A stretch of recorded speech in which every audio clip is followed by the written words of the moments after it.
অবশেষে কিন্তু প্রকাশিত হলো লক্ষ্মীর ভাণ্ডার প্রকল্পের ফর্ম। আপনারা চাইলেই কিন্তু অনলাইন থেকে লক্ষ্মীর ভাণ্ডার প্রকল্পের ফর্ম ডাউনলোড করে নিতে পারেন।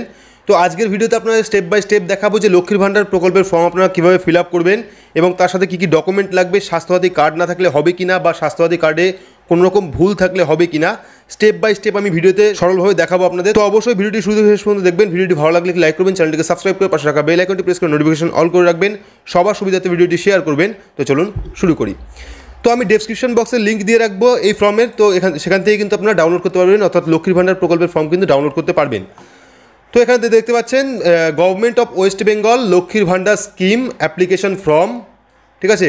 তো এটা হলো লক্ষ্মীর ভাণ্ডার প্রকল্পের ফর্ম। আর প্রথমেই যেটা করতে হবে আপনাদের, এখানে কিন্তু একটা কালার পাসপোর্ট সাইজ ফটো, অর্থাৎ যে মহিলা আবেদন করবে তার কিন্তু কালার পাসপোর্ট সাইজ ফটো একটা এখানে দিতে হবে, অ্যাটাস্টেড করা, ঠিক আছে, তার সই করা কালার পাসপোর্ট সাইজের ফটো। তো তারপর অপশনটা আছে application ID for official only. তো এখানে কিন্তু আপনারা কিছু করবেন না, এখানে আপনারা ফিল আপ করবেন না, এটা কিন্তু দুয়ারে সরকার ক্যাম্পে যখন জমা দেবেন তারাই কিন্তু এখানে ফিল আপ করবে। এবং তারপরে দেখুন অ্যাপ্লিকেশন ফর্ম লক্ষ্মীর ভাণ্ডার স্কিম পার্সোনাল ডিটেলস। তো এখান থেকে কিন্তু আপনাদের ফর্ম ফিল আপ শুরু হবে। তো এখানে দেখুন প্রথমে আছে দুয়ারে সরকার রেজিস্ট্রেশন নাম্বার। তো প্রথম যে অপশনটা দুয়ারে সরকার রেজিস্ট্রেশন নাম্বার, এখানেও আপনাদের কিছু করার দরকার নেই, এটা কিন্তু অফিস ইউজের জন্য, এখানে আপনারা কিছু করবেন না। তো তারপরে আপনারা দেখাচ্ছি স্বাস্থ্যসাথী কার্ড। তো যাদের স্বাস্থ্যসাথী কার্ড আছে, ঠিক আছে, যে মহিলার স্বাস্থ্যসাথী কার্ড আছে সে কিন্তু স্বাস্থ্যসাথী কার্ডের যে নাম্বারটা, সেই নাম্বারটা কিন্তু এখানে লিখবেন। যাদের স্বাস্থ্যসাথী কার্ড নেই তারা লিখবেন না, তাদের না লিখলেও হবে, তারাও কিন্তু লক্ষ্মীর ভাণ্ডার প্রকল্পের স্কিমের সুবিধা পাবেন। স্বাস্থ্যসাথী কার্ড না থাকলেও পাবেন, স্বাস্থ্যসাথী কার্ড থাকলেও পাবেন। তো এখানে যাদের স্বাস্থ্যসাথী কার্ড আছে তারা কিন্তু এখানে স্বাস্থ্যসাথী কার্ডের নাম্বারটা লিখবেন। লেখার পর মহিলার আধার নাম্বার, তো দ্বিতীয় অপশন আছে আধার নাম্বার, তো সেখানে মহিলার আধার নাম্বারটা দিয়ে দেবেন। দিয়ে দেওয়ার পর এখানে দেখুন বেনিফিশিয়ারি নেম, অর্থাৎ যে মহিলা আবেদন করছেন আধার কার্ড অনুযায়ী তার নামটি, প্রথম যে নাম অর্থাৎ ফার্স্ট নেম, সেই ফার্স্ট নেমটি লিখবেন। লেখার পর যদি মিডিল নেম থাকে সেক্ষেত্রে মিডিল নেম লিখবেন, যদি না থাকে দেওয়ার দরকার নেই। তারপর লাস্ট নেম অর্থাৎ টাইটেলটা এখানে লিখে দেবেন। লেখার পর এখানে দেখুন মোবাইল নাম্বার, তো যে মোবাইল নাম্বারটা খোলা আছে অর্থাৎ চালু আছে সেই মোবাইল নাম্বারটা দেওয়ার চেষ্টা করবেন। তো এখানে আপনাদের মোবাইল নাম্বারটা বসিয়ে দেবেন। মোবাইল নাম্বার দেওয়ার পর ইমেল আইডি ইফ অ্যাভেলেবেল, যদি ইমেল আইডি থাকে সেক্ষেত্রে আপনারা ইমেল অ্যাড্রেস দিতে পারেন, না থাকলে কিন্তু কোনো ব্যাপার না, ইমেল আইডি না দিলেও চলবে। তো এখানে যে জায়গায় স্টার মার্কগুলো আছে সেই জায়গায় কিন্তু আপনাদের অবশ্যই ফিল আপ করতে হবে, যে জায়গায় স্টার মার্ক নেই সেটা কিন্তু আপনাদের না ফিল আপ করলেও চলবে। তো তারপরে এখানে কী আছে দেখে নিন, এখানে দেখুন জেন্ডার, তো জেন্ডার কিন্তু অটোমেটিক সিলেক্ট হয়ে আছে ফিমেল, যেহেতু শুধুমাত্র মহিলাদের জন্য, সেক্ষেত্রে কিন্তু এখানে জেন্ডারটা ফিমেল সিলেক্ট করা আছে, এটা আপনাদের কিছু করতে হবে না, ঠিক আছে।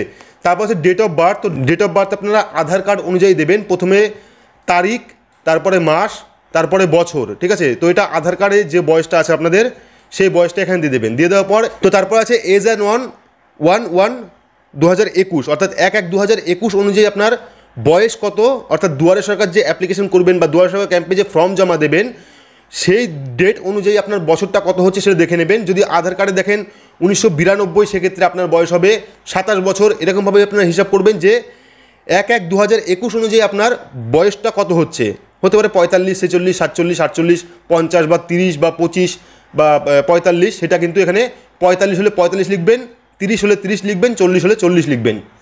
তো লেখার পর তারপর এখানে দেখুন ফাদার্স নেম, তো এখানে চলে এসে তারপর আছে ফাদার্স নেম। তো ফাদার্স নেম আপনাদের লিখতে হবে, অর্থাৎ যে মহিলা অ্যাপ্লিকেশন করছে তার বাবার নামটা কী আছে, তো বাবার নামটা প্রথমে বাবার নাম লিখবেন। লেখার পর যদি মিডিল নেম থাকে বাবার, সেক্ষেত্রে মিডিল নেম লিখবেন, না থাকলে দেওয়ার দরকার নেই। তারপর লাস্ট নেম অর্থাৎ টাইটেলটা লিখে দেবেন। লিখে দেওয়ার পর এখানে দেখুন মাদার্স নেম, অর্থাৎ যে মহিলা আবেদন করছে তার মার নাম, এটা কিন্তু শ্বশুর বাড়ির হবে না, বাবার বাড়ির হবে, অর্থাৎ মহিলার বাপের বাড়ির, শ্বশুর বাড়ি কিন্তু হবে না। ফাদার্স নেম মাদার্স নেম কিন্তু মহিলার বাপের বাড়ির হবে, ঠিক আছে, মহিলার নিজের যে বাবা বা মা তার নাম কিন্তু হবে। তো মাদার্স নেমে আপনারা প্রথমে মার নাম দেবেন, তারপরে টাইটেল অর্থাৎ তারপরে মিডিল নেম, তারপরে লাস্ট নেম অর্থাৎ টাইটেল, ঠিক আছে। দেওয়ার পর স্পাউস নেম, ঠিক আছে। তো স্পাউস নেম এখানে হবে না, যেহেতু মহিলার নামে আবেদন করছেন সেক্ষেত্রে কিন্তু স্পাউস নেম হবে না, ঠিক আছে। এখানে স্পাউস নেমটা ভুল দেওয়া আছে, যাই হোক কোনো কারণে দেওয়া আছে, স্পাউস নেমটা কিন্তু এখানে হবে না, এখানে দেওয়ার দরকার নেই।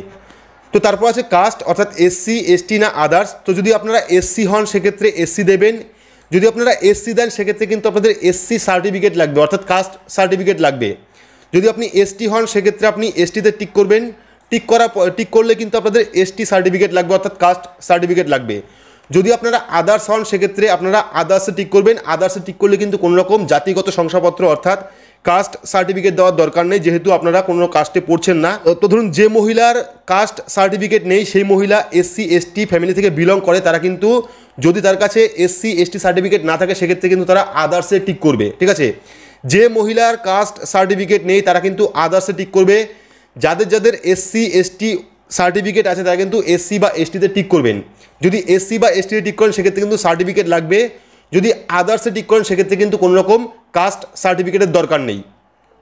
তো যদি আপনারা এসসি এসটিতে টিক করেন সেক্ষেত্রে এখানে দেখুন SC ST certificate number mandatory of ST SC, অর্থাৎ যাদের এসসি এসটি সার্টিফিকেট আছে তাদের কিন্তু এখানে নাম্বারটা বসাতে হবে, অর্থাৎ কাস্ট সার্টিফিকেটের যে নাম্বারটা সেটা কিন্তু বসাতে হবে যদি আপনারা এখানে এসসি এসটিতে টিক করেন তবেই।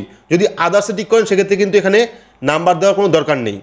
তো তারপরে এখানে দেখুন ম্যারিটাল স্ট্যাটাস, অর্থাৎ বিবাহিত না অবিবাহিত, অর্থাৎ যে মহিলা অ্যাপ্লিকেশন করছে সেই মহিলা বিবাহিত না অবিবাহিত না বিধবা না সেপারেট, ঠিক আছে। যদি আনম্যারিড হয়ে থাকে অর্থাৎ অবিবাহিত হয়ে থাকে সেক্ষেত্রে আনম্যারিডে টিক করবেন, এখানে টিক করবেন। যদি বিবাহিত হয়ে থাকে তাহলে ম্যারিডে টিক করবেন। যদি উইডো অর্থাৎ বিধবা হয়ে থাকে সেক্ষেত্রে এখানে টিক করবেন। যদি সেপারেট অর্থাৎ ডিভোর্সি হয়ে থাকে বা আদার্স কোনো প্রবলেম থাকে সেক্ষেত্রে আপনারা সেপারেটে টিক করে দেবেন। টিক করার পর এখানে দেখুন কন্ট্যাক্ট ডিটেলস, তো এখানে কন্ট্যাক্ট ডিটেলসে প্রথমে চলে এসেছে স্টেট, তো এখানে স্টেট দেখতে পাচ্ছেন ওয়েস্ট বেঙ্গল সিলেক্ট করা আছে রাজ্য। তারপর আপনার ডিস্ট্রিক্টের নাম অর্থাৎ জেলার নামটা এখানে লিখে দেবেন। লেখার পর এখানে পুলিশ স্টেশন অর্থাৎ আপনারা যে পুলিশ স্টেশনের আওতায় পড়ছেন সেই পুলিশ স্টেশনের নামটা এখানে লিখবেন। লেখার পর ব্লক, মিউনিসিপ্যালিটি বা কর্পোরেশন, যদি আপনারা ব্লকে থাকেন সেক্ষেত্রে ব্লকের নাম লিখবেন। যদি আপনারা মিউনিসিপ্যালিটি থাকেন সেক্ষেত্রে মিউনিসিপ্যালিটির নাম লিখবেন। যদি আপনার কর্পোরেশন এলাকায় থাকেন সেক্ষেত্রে কর্পোরেশনের নাম এখানে লিখে দেবেন। লিখে দেওয়ার পর জিপি বা ওয়ার্ড নাম্বার, তো যদি আপনারা পঞ্চায়েত অধীনে থাকেন বা পঞ্চায়েতের এলাকায় থাকেন সেক্ষেত্রে পঞ্চায়েতের নাম লিখবেন। যদি আপনারা পৌরসভা এলাকায় থাকেন সেক্ষেত্রে ওয়ার্ডের নামটা এখানে লিখে দেবেন, ওয়ার্ডের নাম্বারটা এখানে লিখে দেবেন। লিখে দেওয়ার পর ভিলেজ অ্যান্ড টাউন বা সিটি, যদি আপনারা গ্রামে বসবাস করেন সেক্ষেত্রে গ্রামের নাম লিখবেন। যদি শহরে থাকেন শহরের নাম লিখবেন। যদি সিটি অর্থাৎ টাউনে থাকেন সেক্ষেত্রে টাউনের নাম এখানে লিখে দেবেন। লিখে দেওয়ার পর হাউস নাম্বার, ঠিক আছে। তো হাউস নাম্বারটা আপনারা কোথায় পাবেন? হাউস নাম্বার কিন্তু ভোটার লিস্টের একদম প্রথমে পেয়ে যাবেন, অর্থাৎ যে ভোটার লিস্টে যে পাতায় আপনার নামটা আছে বা আপনার স্বামীর নামটা আছে সেই নামের ওপর দেখবেন আপনার হাউস নাম্বার অর্থাৎ বাড়ির নাম্বারটা কিন্তু লেখা আছে। সেই ভোটার কার্ডের লিস্ট দেখে কিন্তু আপনারা বাড়ির নাম্বারটা দিয়ে দেবেন। যেহেতু এখানে বাড়ির নাম্বারটা চেয়েছে সেক্ষেত্রে কিন্তু আপনাদের বাড়ির নাম্বারটা অবশ্যই দিতে হবে, সেটা আপনারা ভোটার লিস্টে বাড়ির নাম্বারটা পেয়ে যাবেন, নিজস্ব বাড়ির নাম্বার, ঠিক আছে। তারপর আছে পোস্ট অফিস, অর্থাৎ আপনার যে পোস্ট অফিসে থাকেন বা যে পোস্ট অফিসের আওতায় পড়েন সেই পোস্ট অফিসের নামটা এখানে লিখবেন। লেখার পর পিনকোড, আপনার এলাকার যে পিনকোডটা আছে সেই পিনকোডটা এখানে লিখে দেবেন। তো লিখে দেওয়ার পর আমরা নিচের দিকে আসবো। তো এবার এসে ফর্ম নাম্বার 2, তো number of years dealing in West Bengal, অর্থাৎ এখানে আপনার লিখতে হবে যে আপনি পশ্চিমবঙ্গের কতদিনের বাসিন্দা, অর্থাৎ আপনি পশ্চিমবঙ্গে কত বছর ধরে বসবাস করছেন, ঠিক আছে। এখানে হতে পারে 5 বছর, 10 বছর, 15 বছর, 20 বছর, 30 বছর, সেই সংখ্যাটা এখানে লিখে দেবেন। অর্থাৎ যদি 30 বছর হয় সেক্ষেত্রে 30 বছর লিখবেন। যদি 25 বছর হয় 25 বছর লিখবেন। যদি 7 বছর হয় 7 বছর লিখবেন। যদি 5 বছর 3 বছর হয় সেক্ষেত্রে 5 বা 3 এখানে লিখে দেবেন। তো এখানে লাস্টে ইয়ার্স দেওয়া আছে অর্থাৎ বছর, ঠিক আছে। তো তারপরে ব্যাঙ্ক অ্যাকাউন্ট ডিটেলস, তো এখানে বলে রাখি যে মহিলা অ্যাপ্লিকেশন করবে বা যে মহিলা লক্ষ্মীর ভাণ্ডার প্রকল্পের জন্য আবেদন করবে তার কিন্তু অবশ্যই ব্যাংকের অ্যাকাউন্ট লাগবে, নিজস্ব ব্যাংকের অ্যাকাউন্ট। তো প্রথমে আপনারা ব্যাংকের নাম অর্থাৎ যে ব্যাংকে আপনার অ্যাকাউন্ট আছে সেই ব্যাংকের নামটা লিখবেন। লেখার পর ব্যাংকের ব্রাঞ্চ কোনটা আছে সেই ব্রাঞ্চের নামটা লিখবেন। ব্যাংকের ব্রাঞ্চ লেখার পর এখানে ব্যাংকের অ্যাকাউন্ট নাম্বার, তো আপনার যে ব্যাংক অ্যাকাউন্ট নাম্বারটা আছে সেই ব্যাংকের অ্যাকাউন্ট নাম্বারটা এখানে লিখবেন।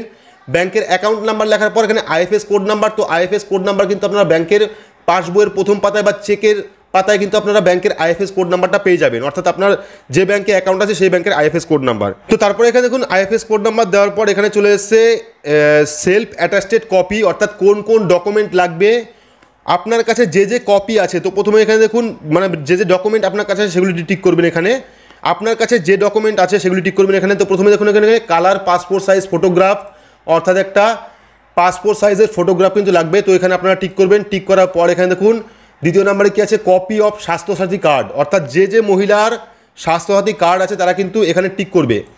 তো আরও একটা কথা বলে রাখি, স্বাস্থ্যসাথী কার্ড না থাকলেও কিন্তু আধার কার্ড, ভোটার কার্ড এগুলো দিয়েও কিন্তু আপনারা লক্ষ্মীর ভাণ্ডার প্রকল্পে আবেদন করতে পারবেন। যদি স্বাস্থ্যসাথী কার্ড না থাকে সেক্ষেত্রে এখানে আনটিক করবেন, যদি স্বাস্থ্যসাথী কার্ড থাকে সেক্ষেত্রে আপনারা টিক করবেন, ঠিক আছে। তো স্বাস্থ্যসাথী কার্ড নাম্বার দেওয়ার পর এখানে পরবর্তী অপশন দেখুন কপি অফ আধার কার্ড, তো আপনাদের কিন্তু আধার কার্ডের কপি অবশ্যই লাগবে, অর্থাৎ জেরক্স লাগবে আধার কার্ডের। তারপরে 4 নম্বরে কী আছে, copy of SC ST certificate, যদি আপনাদের এসসি এসটি সার্টিফিকেট থাকে সেক্ষেত্রে এখানে টিক করবেন।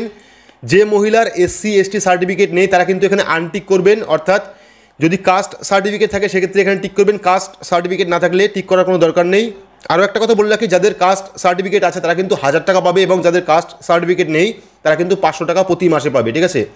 তো তারপরে 5 নম্বরে কী আছে, bank passbook, copy of bank passbook, first page on passbook and cancel check. যদি আপনার ব্যাংকের পাসবই থাকে সেক্ষেত্রে পাসবইয়ের প্রথম পাতার জেরক্স লাগবে। যদি পাসবই কোনো কারণে না থাকে সেক্ষেত্রে ক্যান্সেল চেকের জেরক্সও কিন্তু দিতে পারেন। অর্থাৎ যে মহিলা আবেদন করবে তার যদি ব্যাংকের পাসবই থাকে সেক্ষেত্রে পাসবইয়ের প্রথম পাতার জেরক্স, যদি পাসবই না থাকে সেক্ষেত্রে ক্যান্সেল চেকের জেরক্স দিলেও কিন্তু হবে। তো এখানে আপনারা টিক করে দেবেন। টিক করার পর এখানে 6 নম্বরে কী আছে, আদার্স প্লিজ স্পেসিফাই। তো যদি আদার্স কোনো ডকুমেন্টস থাকে সেক্ষেত্রে আপনারা এখানে কী করবেন, আদার্স ডকুমেন্টে টিক করবেন। তো ধরুন আপনার কাছে স্বাস্থ্যসাথী কার্ড নেই, সেক্ষেত্রে আপনি অ্যাপ্লাই করবেন, সেক্ষেত্রে কিন্তু এখানে আদার্সে ভোটার কার্ড দিতে পারেন বা রেশন কার্ড দিতে পারেন। ঠিক আছে, স্বাস্থ্যসাথী কার্ড না থাকলেও কিন্তু আপনারা এই প্রকল্পে অ্যাপ্লিকেশন করতে পারবেন। ঠিক আছে, তো আশা করছি বুঝতে পেরেছেন যে ডকুমেন্ট কী কী লাগবে। ডকুমেন্ট লাগবে একটি পাসপোর্ট সাইজের ফটো, যদি স্বাস্থ্যসাথী কার্ড থাকে সেক্ষেত্রে স্বাস্থ্যসাথী কার্ড, যদি না থাকে দেওয়ার দরকার নেই। Aadhaar card, copy of SC/SC certificate অর্থাৎ কাস্ট সার্টিফিকেটের জেরক্স, ব্যাংক পাসবুক বা ক্যান্সেল চেকের জেরক্স। আদার্স যদি কোনো ডকুমেন্ট থাকে সেক্ষেত্রে ভোটার কার্ড বা আধার কার্ড বা প্যান কার্ড আপনারা দিতে পারেন বা রেশন কার্ড দিতে পারেন। ঠিক আছে, তো তারপরে কী আছে এখানে দেখুন সেলফ ডিক্লারেশন। তো সেলফ ডিক্লারেশনের কিছু নিয়মাবলী আছে, আপনারা দেখে নেবেন এখানে কী কী লেখা আছে। তো এখানে লেখা আছে I am resident in West Bengal, অর্থাৎ আমি পশ্চিমবঙ্গের বাসিন্দা, এগুলি লেখা আছে। তো এখানে আপনারা কী করবেন, সিগনেচার অফ অ্যাপ্লিকেন্ট, যে অ্যাপ্লিকেশন করছে, যে মহিলা অ্যাপ্লিকেশন করছে তার সইটা এখানে করে দেবেন। করে দেওয়ার পর ডেট, অর্থাৎ যে তারিখে আপনি এই ফর্মটা জমা করবেন সেই ডেটটা দেবেন, অর্থাৎ যে তারিখে আপনারা ফর্মটা জমা করবেন সেই ডেটটা এখানে লিখে দেবেন। লিখে দেওয়ার পর কিন্তু আপনারা যাবতীয় ডকুমেন্ট দিয়ে এখানে অ্যাটাস্টেড করে আপনারা দুয়ারের সঙ্গে ক্যাম্প যেখানে বসবে সেখানে কিন্তু আপনারা এই ফর্মটি ফিল আপ করে জমা দেবেন। জমা দেওয়ার পর এখানে এই যে অ্যাকনোলেজমেন্ট স্লিপটা আছে সেই স্লিপটা আপনাদের দিয়ে দেওয়া হবে এবং পরবর্তীকালে কিন্তু আপনারা এই অ্যাকনোলেজমেন্ট নাম্বার দেখেই স্ট্যাটাস চেক করতে পারবেন যে লক্ষ্মীর ভাণ্ডার প্রকল্পে যে আপনি ফর্ম জমা করেছিলেন সেই ফর্মে আপনার সাবমিটেড হলো কিনা বা কতদূর পর্যন্ত এগোলো। তো আশা করছি বোঝাতে পেরেছি যে লক্ষ্মীর ভাণ্ডার প্রকল্পের ফর্ম আপনারা কীভাবে ফিল আপ করবেন, কোন কোন ডকুমেন্ট লাগবে, কী কী না থাকলেও হবে বা কোন কোন ডকুমেন্ট দিয়ে আপনি অ্যাপ্লাই করতে পারবেন। তো যদি আপডেটটা ভালো লাগে তাহলে অবশ্যই লাইক করবেন। লক্ষ্মীর ভাণ্ডার প্রকল্প সম্বন্ধে কোনো প্রবলেম থাকলে অবশ্যই কমেন্ট বক্সে কমেন্ট করে জানাবেন। ভিডিওটি ভালো লাগলে লাইক করবেন, চ্যানেলকে সাবস্ক্রাইব করে পাশে রাখা বেল আইকনটি প্রেস করে নোটিফিকেশন অল করে রাখবেন এইরকম নতুন নতুন ভিডিওর আপডেট সবার আগে পেতে। তো আজকের মতো এইটুকুই, ধন্যবাদ।